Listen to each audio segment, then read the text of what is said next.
Hello friends, Saraswati એજ્યુકેશનની ચેનલમાં તમારું સ્વાગત છે.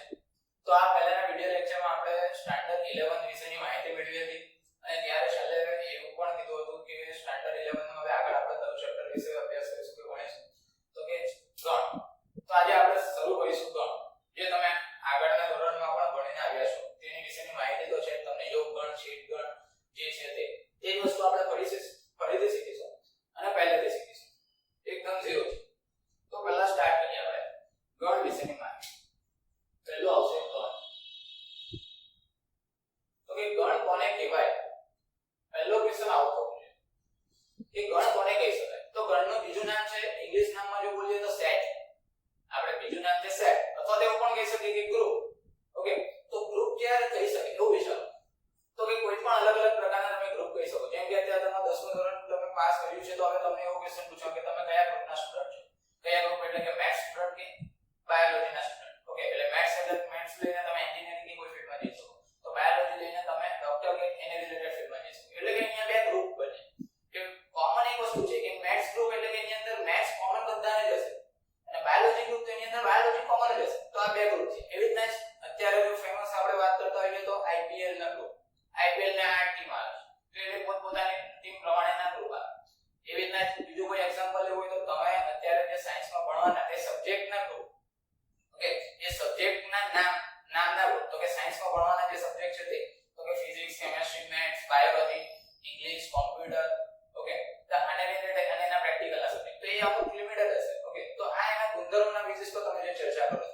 એટલે ગણ વસ્તુ કોને કહેવાય? તો કે કોઈ એક ગુણધર્મ કોમન હોય એ રીતે તમે કંઈક દર્શાવી શકતા હોય બધાને, તો એ થઈ ગયો ગણ. એના સંખ્યાની વાતમાં આપણે વાત કરતા હોઈએ સંખ્યા બાબતે, તો સંખ્યા બાબતે આપણને ખબર છે 1 2 3 4 અપ ટુ, તો કે અપ ટુ બતાવે છે. તો આ થઈ ગઈ પ્રાકૃતિક સંખ્યાનો ગણ. આ થઈ ગઈ પ્રાકૃતિક સંખ્યાનો ગણ. સેમ વે z, તો કે z માટે તો કે આપણે એવું કહી શકીએ 0 1 -1 -2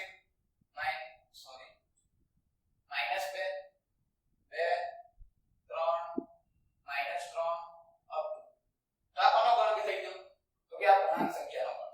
તો કે આ પ્રકાર પૂર્ણાંક સંખ્યા બોલીએ તો પૂર્ણાંક એટલે પૂર્ણાંક સ્વરૂપથી, પ્રાકૃતિક તો પ્રાકૃતિક થઈ ગયું. આ કહી શકાય ગણ. ઓકે, તો ગણ વિશે અલગ અલગ રીતે કંઈ પણ હોઈ શકે. જેમ કે અવિભાજ્ય સંખ્યાનો ગણ, તો કે પ્રાઇમ નંબરના સેટની વાત કરતા હોઈએ તો કે અવિભાજ્ય સંખ્યાનો ગણ આપણે લઈએ તો આવશે 2 3 5 7 અપ ટુ. આગળ વિચારી શકાય. બરાબર, હવે વસ્તુ સમજીએ, ગણ વિશેની માહિતી મેળવીએ. એકચ્યુઅલમાં ગણ શું છે તો સમજો. એક પહેલા એક નાનો મસ્ત એક એક્ઝામ્પલ લઈએ. આ એક બોક્સ છે. ઓકે, કેમેસ્ટ્રીની ભાષામાં કહીએ તો બીકર. ઓકે, તો કેમેસ્ટ્રીમાં ભણતા છીએ એટલે કે આ જે બોક્સ છે તો બોક્સની અંદર થોડાક નંબર એડ કરજો. 1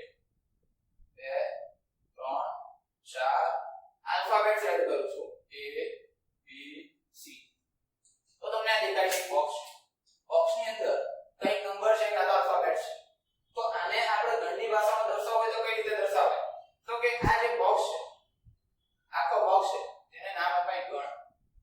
શું કહેવાય? ગણ. અને આ જે નંબર્સ લખ્યા છે એની અંદર જે આ ઇન્ટિગ્રેટ કર્યા છે તેને આપણે કહેવાય ઘટક. શું કહેવાય? ઘટક. પરંતુ આપણે ભણતા હોઈએ ત્યારે બોક્સ ફોર્મેટ લખીએ અને પછી બતાવીએ કે આ ગણ અને ઘટક તે યોગ્ય નથી. તેને દર્શાવવાની પદ્ધતિ તો સમજો કે આ ગણ છે તો ગણને દર્શાવવા માટે capital A, capital B, capital C, capital X, capital Y, capital alphabets નો યુઝ થતો હોય છે. ઘટકને દર્શાવવા માટે તો કે અહીંયા તમે જોઈ શકો છો કે કોઈ પણ નંબર 1 2 3 -1 કોઈ પણ નંબર, કોઈ પણ ટાઈપના નંબર હોઈ શકે, એટલે કે પ્લસ ઓર માઈનસ હોઈ શકે. બરાબર, આ રીતે હોઈ શકે. સેમ વે સ્મોલ આલ્ફાબેટ હોઈ શકે. સેમ વે કોઈ સિમ્બોલ હોઈ શકે, કોઈ પણ સિમ્બોલ હોઈ શકે. તો આ ઘટક થશે. ઓકે, એને લખાય કઈ રીતે? તો કે એને લખવું હોય તો સમજો કે આ જે બોક્સ લખ્યું છે તે બોક્સને મારે દર્શાવવું હોય તો એને આપણે ગણિતની ભાષામાં દર્શાવવાની મેથડ લઈ ગઈ કે ગણ છે તો કે ગણને પોતાનું નામ હોય તો એ નામ સમજો કે હું અત્યારે આપી દઉં છું A.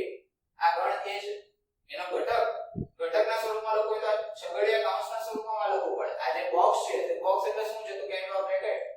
ઓકે, તો એ જ પ્રમાણે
કોમન થઈ જાય 3. તમે આ રીતે પણ દર્શાવી શકો અથવા તો તમે આ રીતના પણ દર્શાવી શકો x જ્યાં 0 less x less 5 where x belongs to n. આવું પણ દર્શાવી શકો. Okay, x belongs to n. પણ belongs to શું છે? આ એક જ ગુણધર્મોને આપણે બીજી રીતે લઈએ, ગાણિતિક ભાષામાં ગુણધર્મ લઈશું.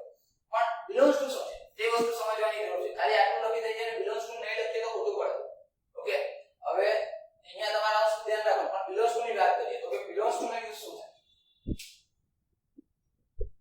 સમજો કે આ બોક્સ જેવું બીજું એક બોક્સ વિચારીએ. ઓકે, આ બોક્સ જેવું બીજું એક બોક્સ વિચારીએ. બોક્સની અંદર કયા કયા ઘટક છે તે વિચારીએ.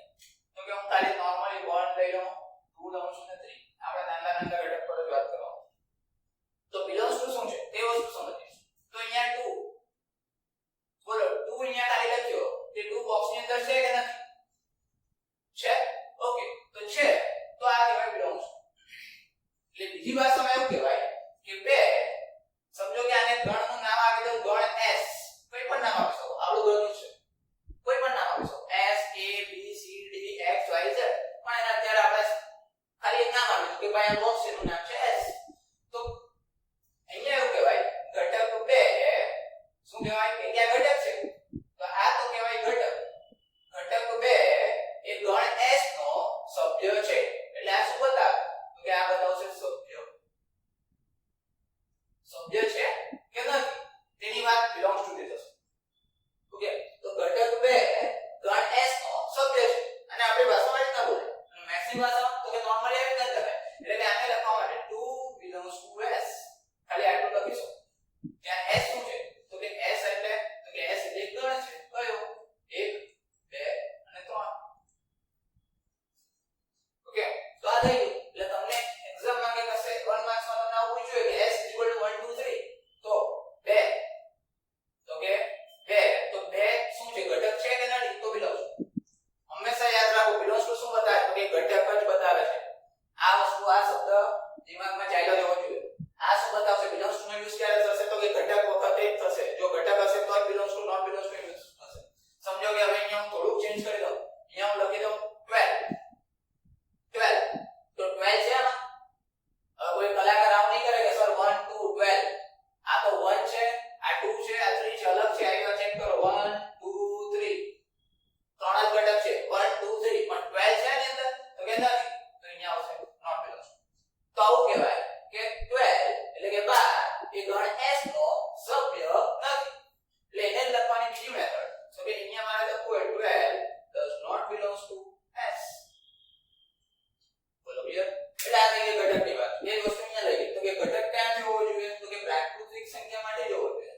જો તમે આ નથી લખતા એનો મીનિંગ કે x માટે ક્યાંથી લેવાનો? તો કે લેવાનો belongs to R માંથી. અને belongs to R માં જે આખો અલગ કોન્સેપ્ટ થઈ જાય છે આમાં આગળ જતા આપણે સમજીશું. એટલે આ વસ્તુ ધ્યાન રાખો. ઓકે, તો belongs to n compulsory.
Number of, સમજો કે ગણ એટલે કે s કહીએ તો એ નિશ્ચિત આવે, ફિક્સ્ડ આવે. જેમ કે બીજું એક એક્ઝામ્પલ એક લઈ લો, 1 2 3 અપ ટુ 100. બોલો આ ગણની અંદર ઘટકો બધા નથી લખ્યા, પરંતુ આપણે આના રહેલા ઘટકો ગણી શકીએ. કેટલા છે? તો કે 1 2 3 અપ ટુ 100 એટલે કે 100 ઘટકો છે. બોલો તમે આના માટે ગણી શકો છો? નંબર ઓફ એ કેટલા છે? તો કે 100. તો 100 તમે આ ગણી શકો છો. તો આ થઈ ગયો શાંત ગણ. ઓકે. અનંત ગણ. અનંત ગણ તો એના કરતા ઊંધું, જેમાં ગણની સંખ્યા નિશ્ચિત ન હોય, અનંત હોય, તે અનંત ગણ. જેમ કે નંબર ઓફ s તમે કાઉન્ટ જ નહીં કરી શકો. એક્ઝામ્પલ, પ્રાકૃતિક સંખ્યાનો ગણ. તમને એવું પૂછું કે નંબર ઓફ કેપિટલ n, ચાલો બોલો કોઈની પાસે આન્સર છે? કેટલા ગણાવવાના, કેટલા ઘટક આવવાના ગણમાં? 1 2 3 4. કોઈ કે 1000, કોઈ કે 10000, એના જેટલા આગળ જવો ત્યાં સુધી જઈ શકાય. એટલે આવા ઘટકો જેમાં આવશે તે અનંત ગણ આવશે. અને અનંત ગણ દર્શાવવામાં, જ્યારે અનંત ગણ દર્શાવતા હોઈએ, સમજો કે આ ગણ માટે વાત કરતા હોઈએ કે નંબર ઓફ કેપિટલ n, તો એ ફિક્સ નથી. અને એને જ્યારે દર્શાવતા હોઈએ છીએ આપણે તો 1 2 3 આ ઘટકો દર્શાવ્યા, પછી આ 3 ડોટ એટલે કે અનંત સુધી જશે. તે આ ગણ દર્શાવે, અહીંયા પાછળ કોઈ સંખ્યા આવતી નથી, તો આ દર્શાવે કે અનંત ગણ છે. જ્યારે શાંત ગણમાં પાછળ છેલ્લે કોઈ જગ્યા ફિક્સ જગ્યા હશે કે અહીંયા સુધી જ જવાનું. ત્યારે અહીંયા તો કે એના ગુણધર્મો રિલેટેડ જેટલા પણ નંબર, જેટલો જે પણ વેલ્યુ, જેટલા પણ ઘટક મને બધા જ જવાનું. ઓકે, તો એ થશે અનંત ગણ. નેક્સ્ટ આગળ વધીએ તો ખાલી ગણ. ઓકે, અને એકાકી ગણ.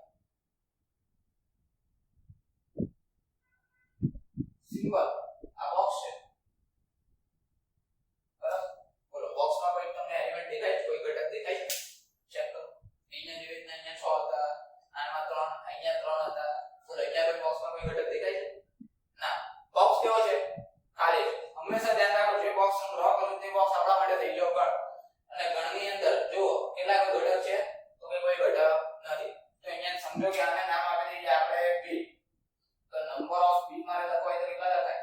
નંબર ઓફ b એટલે કે b માં રહેલા ઘટકોની સંખ્યા કેટલી? તો કે 0. જ્યારે પણ b માં રહેલા ઘટકોની સંખ્યા 0, તો એ ગણને ખાલી ગણ કહેવાય. નામ પરથી જ ખ્યાલ આવી જાય, ખાલી ગણ. તો ખાલી ગણની વાત કરો તો એનો સિમ્બોલ આવશે, એને તમે બતાવી શકો છો 5 થી 5 પ્લસ. ઓકે, આનો સિમ્બોલ થઈ ગયો 5. તો આ થઈ ગયો ખાલી ગણનો સિમ્બોલ 5. ઓકે, એમાં કોઈ ઘટક આવશે નહીં. સેમ વે એકાકી ગણની વાત કરીએ તો કે એકાકી ગણ, તો કે આ બોક્સ છે, બરાબર? એની અંદર મેં લખી દીધો a અને નામ આપી દઉં c. તો કે નંબર ઓફ c કેટલા આવ્યો? 1. એટલે જે ગણમાં ઘટકની સંખ્યા 1 આવશે, જે ગણમાં ઘટકની સંખ્યા 1 આવશે, એ ગણને એકાકી ગણ કહેવાશે. તો એકાકી ગણ, તો કે આ એકાકી ગણ થઈ ગયો c બરાબર c સોરી a. ઓકે, આગળ હવે આની અંદર એક ટ્રિકી ક્વેશ્ચન કે સમજો કે આ જ વસ્તુમાં તમને આવું આપે છે, c ની જગ્યાએ આપણે લઈ લઈએ s, છગડીયા કૌંસમાં 5 લઈ લઈએ. આ કયો ગણ કહી શકાય? વિચારો. પહેલા તો વિડિયોને પોઝ કરો, બરાબર? અને પછી વિચારો શું આવી શકે તમારો આન્સર. 2 મિનિટ વિચારો, પછી વિડિયો કન્ટિન્યુ કરીને આગળ જુઓ.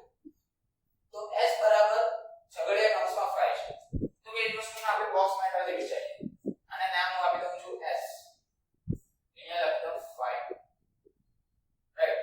તો 5 એટલે શું છે એક્ચ્યુઅલી? તો કે 5 એટલે એક ટાઈપનો બોક્સ જ છે. એમ તમે કહી શકો. કાં તો અત્યારે તો એક ઘટક, પણ એવું તમે કહી શકો કે આ એક બોક્સ, ખરેખર આપણો જે ગણનો બોક્સ છે તે. અને 5 તો 5 એટલે એક પાછો પોતે એક બીજો બોક્સ આવી ગયો. રાઈટ? એટલે જનરલી જો તો બોક્સની અંદર એક બોક્સ છે, તો આપણા માટે આ બોક્સ એટલે ગણ થઈ ગયો s. આ જે બોક્સ થઈ ગયો તે ગણ થઈ ગયો s. એની અંદર કઈ છે ભાઈ? હા છે. શું છે? તો કે એક બોક્સ છે. બોક્સ કેટલા છે? એક જ છે.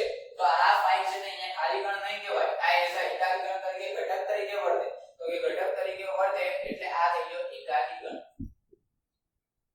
ઓકે, આ થઈ ગયો એકાકી ગણ. એટલે અહીંયા તમારે એવું પૂછવું હોય, અહીંયા આપણે એવી વાત કરતા હોય કે 5 આ ક્વેશ્ચનમાં શું 5 અહીંયા બ્રેકેટ આપો અને s છે, તો વચ્ચે શું લખાય? બિલોંગ્સ ટુ લખાય કે નોટ બિલોંગ્સ ટુ લખાય? તો કે 5 એનો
તમે વિચારો 1 3 તો 1 3 નો પણ હું બોક્સ બનાવી શકું જોશો જેના માટે તમે અંદર પોતાના ઇન્ડિવિડ્યુઅલ બોક્સ આપી શકો છો તો એ કેસ પ્રમાણે તમે વિચારી શકો કે એનો ઉગણ થાય છે તો શું કહી શકાય ખાલી ગણ માટે શું તમે કોઈ બોક્સની અંદર ખાલી બોક્સ નહીં બનાવી શકો આટલું છે શું કોઈ બોક્સની અંદર આ ખાલી બોક્સ નહીં આવી શકે પ્રેક્ટિકલી વિચારીએ તો એક ખાલી બોક્સ મૂકી શકો તો કે ખાલી બોક્સ મૂકી શકો એનો મતલબ કે ખાલી ગણ કોઈ પણ ગણનો ઉગણ છે હંમેશા માટે ધ્યાન રાખજો આ વસ્તુ ખાલી ગણ કોઈ પણ ગણ માટેનો ઉગણ છે એટલે કે આ બિલોંગ્સ ટુ આ સબસેટ છે તે રાઈટ છે ઓકે એટલે કે વસ્તુ ખાલી ગણ એટલે તમે એક વસ્તુ માર્ક કરો કે અહીંયા કેટલા તમને એવા ઉગણ મળ્યા હવે એને આપણે મેથ્સની ભાષામાં લખીએ આ તો સમજવા માટે હતું હવે આને ઉગણ માટે લખવાનું મેથ્સની ભાષામાં કેવી રીતે લખાય તો આપણે આ જે બોક્સ છે તેને આપણે જગ્યા કૌંસ તરીકે ઇન્ડિકેટ કરીશું અને અંદરના ઘટકને આ ઘટક એવી રીતના આ 2 આ 3 1 2 1 3 2 3 આ છે 1 2 3 એટલે કે a બરાબર b એટલે ગણ b પોતે જ છે એને હું b લખી દઉં તો પણ ચાલે અથવા તો તમે 1 2 3 પણ લખી શકો લાસ્ટ છે ખાલી ગણ તો ચેક કરો કે આ બધા એના ઉગણ છે શું છે આ ઉપગણ એક લોજિક વસ્તુ એવી નીકળીને આવશે કે આના જે ઉગણોની સંખ્યા છે તે એના 2n પ્રમાણે આવશે 2 number of p આ ઉગણની સંખ્યા થશે એટલે ઘટકો જેટલા પણ આવે કેટલા ઘટકો આવે છે 1 2 3 તો 3 ઘટક આવે છે તો એના બેઝિસ પર વિચારો તો 2 3 2 ને 3 ઘાત તો એ થઈ ગયું 8 ચેક કરો ઉપર સંખ્યા ગણો તમને 8 જ ઘટક 8 જ ઉગણ મળશે એટલે જેટલા પણ ઘટક હશે તે 2 ની ઘાતમાં મૂકી દો એટલા તમને ઉગણ મળે જેમ કે તમે 1 અને 2 માટે વિચારો જેમ કે કોઈ ગણ છે a એમાં આપણે લઈએ 1 2 તેના ઉગણની સંખ્યા કેટલી થાય તો કે તમે અહીંયાથી જ કાઉન્ટ કરી શકો કે એના ઉગણની સંખ્યા 2 સ્ક્વેર એટલે કે 4 થાય કયા તેની વાત કરીએ તો એક તો 1 આવે એક 2 આવે પછી તો કે 1 2 આવે એટલે કે ગણ પોતે આવે અને ખાલી ગણ તો આ બે પરથી તમે પહેલા એક વસ્તુ એવું શીખો કે ગણ માટે ઉગણ તો બે ફિક્સ આવે છે કયા બે તો આવવાના છે કયા તો કે સમજો કે એની અંદર એક ગણ પોતે આવે 1 2 અને ખાલી ગણ આ બે તો આવવાના જ ચેક કરો અહીંયા ગણ પોતે આવે છે અને અહીંયા આવે ખાલી ઓકે તો અહીંયા એક બીજો એક ક્વેશ્ચન આવે તો સર આ તો ગણ છે સમજો કે ગણ પોતે જ ખાલી ગણ હોય તો શું થાય એનો ઉગણ શું આવે તો કે ખાલી ગણ તો ક્વેશ્ચન પોતાની જાતે જ પૂછો કે ખાલી ગણમાં ઘટકોની સંખ્યા કેટલી તો કે ખાલી ગણમાં ઘટકોની સંખ્યા 0 તો એના ઉગણોની સંખ્યા 2 તો કોઈની પણ 0 ઘાત એટલે તો કે 1 થાય કોઈની પણ 0 ઘાત એટલે 1 થઈ ગયું તો 1 થઈ ગયું તો એક જ ઉગણ આવશે ને કયો આવે તો કે અહીંયા તમે વિચારો તો કઈ નથી તો ખાલી ગણ જ પોતે પોતાનો ઉગણ થવાનો કે આ બે તો આવે તો બેમાં ગણ પોતે ખાલી ગણ તો 5 5 બધો રિપીટ જોડી દે એટલે 5 5 આ બે વાર તો લખાય બંને એકને એક જ છે તો કયો ઉગણ આવવાનો એક જ ઉગણ કયો ખાલી એટલે ખાલી ગણ માટેનો ઉગણની વાત કરતા હોય તો ગણ પોતે જ પોતાનો ઉગણ બની શકે બાકી કોઈ નહીં એ જ પ્રમાણે એકાકી ગણ વિચારો તો બીજો એક એક્ઝામ્પલ લેવો લઈ લો અને આને રિલેટેડ લઈ લો તો એ કન્ફ્યુઝન નહીં થાય અત્યારે આપણે વાત કર્યું કે આ ખાલી ગણ છે આ ખાલી ગણ છે સોરી આ સિમ્બોલ ખાલી ગણ બધા જ હશે એકાકી ગણ તો આના ઉગણોની સંખ્યા તો આના ઘટકો કેટલા કહેવાય કે ઘટકો જનરલી તમે વિચારો તો એ થઈ ગયા 1 ઓકે હવે એમાં ઉગણોની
3 4 સાહેબ ગણ સ્વરૂપમાં આવ્યો એટલે આપણે સબસેટ લખવાનું ના ખોટું 3 4 તો 3 4 તો પોતે એક ઘટક છે તે અહીંયા બિલોંગ્સ ટુ જનરેટ કરે જેમ કે ક્વેશ્ચન જોઈએ આપણે બોક્સ બનાવી દઈએ અને બોક્સમાં વધારે ખબર પડે તો કરી દેવાનું તો અહીંયા આવશે 1 આ 2 અહીંયા પોતે આ બોક્સની અંદર 3 4 આવશે ગણને આપણે બોક્સ લઈએ તો આ 3 4 અને પછી આવશે 5 હવે વિચારો કે 2 લખું છું બોલો 2 છે ખાલી કોઈ બોક્સ છે આ બાજુ ના નથી બોક્સ નથી તો અહીંયા આપણે બિલોંગ્સ ટુ કરવાનું ઓકે 3 4 તો 3 4 જે જ વસ્તુ પ્રમાણે વિચારો 3 4 બોક્સ છે આ બોક્સ તો છે પણ અહીંયા શું એ બોક્સ ફોર્મેટ બેઠી છે આ છે તો એ બેઠું આવે તો આપણે બિલોંગ્સ ટુ લખવાનું આ જ ક્વેશ્ચન હજી એક વસ્તુ એડ કરીએ અહીંયા જે બ્રેકેટ આવે હવે શું લખાય તો હવે બિલોંગ્સ ટુ લખાય કેવી રીતના તો જો આ બોક્સ છે એટલે કે એઝ અ ઘટક તરીકે અહીંયા છે જો બેઠું છે સેમ તો ઘટક કહેવાય હવે અહીંયા જે સ્વરૂપ છે તેનાથી એક એક્સ્ટ્રા અહીંયા બોક્સ છે આ છે એને અલગ કલરની પેન લઈ લઈએ એટલે આપણને ખ્યાલ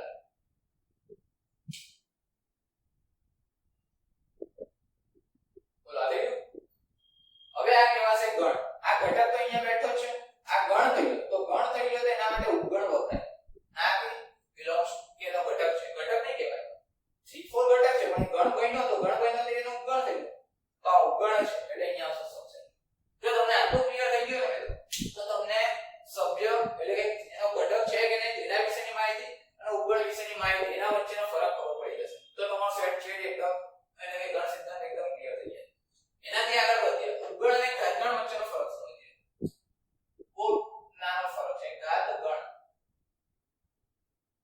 તે ઉપગણ અને ઘાતગણ વચ્ચેનો ફરકમાં ખાલી જે ઉપગણ છે તેને એક ગણમાં તમે લઈ લો તો ઘાતગણ બની જશે જેમ કે આ ઉદાહરણ લઈ લો તો કે એના માટે આને કહેવાય પાવર સેટ ઇંગ્લિશ નામ છે પાવર સેટ એટલે એનો સિમ્બોલ પણ આવી રીતના આવે p ઓફ તો અહીંયા ગણ કયો છે અને નામ આપ્યું છે આપણે b તો આને b નામ આપ્યું છે તો p ઓફ b તો એનો p ઓફ b છે એટલે કે ઘાતગણ મારે બનાવવાનો તો આના પહેલા ઉપગણ વિચારો તો b ના ઉપગણ કેટલા અત્યારે કીધા તો કે ખાલી ગણ આવે 0 ઘટક વાળો 1 ઘટક વાળો ગણ 2 ઘટક વાળો ગણ 3 ઘટક વાળો ગણ 1 ઘટક વાળા ગણ હવે 2 ઘટક વાળા લઈ લઈએ હવે 2 ઘટકમાં બિંદુ આવશે 2 અને 3 હવે 3 ઘટક વાળા લઈએ એટલે 3 ઘટકમાં તો ગણ પોતે જ આવશે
એક મિસ્ટેક થઈ ગઈ છે કે એક કામ કરીએ આપણે વેલ્યુ બદલી નાખીએ 1 2 3 લઈએ તો શું છે તે કાત લેવાની જરૂર નહીં પડશે 3 અને અહીંયા આપણે વેલ્યુ ચેન્જ કરી દઈએ 1 2 3 1 2 લઈ લઈએ અહીંયા લઈ લઈએ 1 2 અહીંયા પણ 2 3 લઈ લઈએ અને પછી વિચારી લઈશું તો બોલો 1 2 એટલે એક બ્રેકેટમાં 1 2 હોવો જોઈએ તે અહીં આ બ્રેકેટમાં હોવો જોઈએ બોલો 1 2 એક બ્રેકેટમાં છે આ છે તો આ શું કહેવાય બોલો આ એઝ અ ઘટક તરીકે બેઠો છે તો ઘટક તરીકે છે તો આ લખાશે બિલોંગ્સ ઉપગણ નહીં લખાય ધ્યાન રાખજો મિત્રો આ ભૂલ થવાની શક્યતા છે કે 1 2 તો કોઈ ઘણા બધા લખશે સબસેટ ઓકે સબસેટ એટલે સબસેટ p ઓફ a નહીં સબસેટ નથી આ ગણ છે તમારી વાત સાચી પણ એ p ઓફ a માટે શું છે વિચારો p ઓફ a માટે શું છે તો કે p ઓફ a માટે એક ઘટક છે રાઈટ હવે 2 3 વિચારો તો 2 3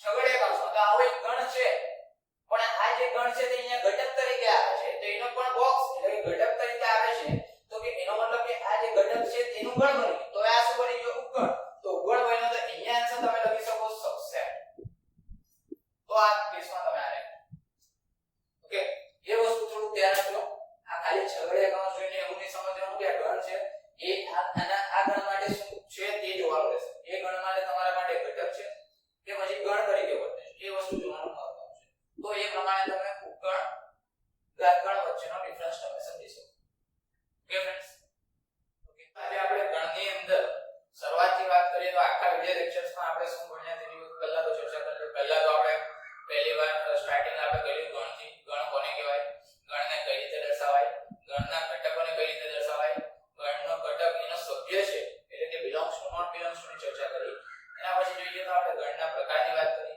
તો ગણના પ્રકારમાં અહીંયા તમને લિસ્ટ યાદ હશે એક તો આવે શાંત ગણ અનંત ગણ ખાલી ગણ એકાકી ગણ ચાર પ્રકારના ગણની ચર્ચા કરી એનાથી આગળ વધીએ તો એના પછી આપણે જોયું છે ઉપગણ અને ઘાતગણ ઉપગણ અને બિલોંગ્સ ટુ વચ્ચેનો ફરક પણ આપણે સમજાય બોક્સ પેટર્ન એ બોક્સ તમે પોતાના સમજવા માટે યુઝ કરી શકો છો એક્ઝામમાં એ રીતે લખવાથી તમને માર્ક્સ મળશે નહીં એને તમારે યોગ્ય રીતે છગડીયા કૌંસ એટલે કે જે કૌંસ બ્રેકેટ કરીને આપણે લખીએ તે રીતે લખીને belongs to not belongs to બતાવી લેશે આ તો ક્યારેક તમને મેબી કન્ફ્યુઝન જો થાય તો તમે એ પેટર્નથી તમે વિચારી શકો છો ઓકે એટલે એ વસ્તુ આપણે શીખાય અને આના રિલેટેડ તમારી પાસે ટેક્સ્ટબુકમાં એટલે કે NCERT ની જે ટેક્સ્ટબુક છે આપણી મેથ્સની તે તમે ગુજરાત બોર્ડની વેબસાઈટ પરથી પણ ડાઉનલોડ કરી શકો છો એની અંદર પહેલા બે એક્સરસાઇઝ જે છે તે બધા આને રિલેટેડ જ છે આ જે લેક્ચર જે આજે ચાલ્યો જો તમે આ લેક્ચરને વ્યવસ્થિત સમજ્યા બરાબર તમને ખ્યાલ આવી ગયો ગણ કોને કહી શકાય કોને ના કહી શકાય તે વસ્તુનો ખ્યાલ આવી ગયો તે વસ્તુથી તમે આ બંને એક્સરસાઇઝ બહુ ઇઝીલી કરી શકો છો હા જો તો પણ તમને કોઈ ડાઉટ રહે છે તો તમને આ વિડિયોમાં જ ડિસ્ક્રિપ્શનમાં તમને જીમેલ ની લિંક આપવામાં આવે છે તે જીમેલ પર તમે મેસેજ પણ કરીને એક ક્વેરી સોલ્વ કરી શકો છો ઓકે તો આજ માટે આટલું રાખીએ નેક્સ્ટ લેક્ચરમાં આપણે જોઈશું કે ગણ ક્રિયાઓ જે તમને આવડે છે યોગ ગણ છેદ ગણ બરાબર યોગ ગણ છેદ ગણ ની વાત કરીએ તફાવતનો ગણ કહીએ ઓકે તો આને રિલેટેડ આપણે જે થિયરીનો ટોપિક છે તે ટોપિક પર ચર્ચા કરીશું ઓકે ફ્રેન્ડ્સ તો આજના વિડિયો લેક્ચર માટે જો તમને કંઈ ખ્યાલ નહીં આવ્યો હોય કોઈ ક્વેરી હોય તો એ તમે કોમેન્ટ સેક્શનમાં લખી શકો છો કાં તો તમે મને મેઇલ પણ કરી શકો છો કે સર આ ટોપિક પર કોઈ વિડિયો બનાવો કાં તો કોમેન્ટમાં લખશો તો વધારે યોગ્ય છે મેઇલ કરવા કરતાં કે તમે એની અંદર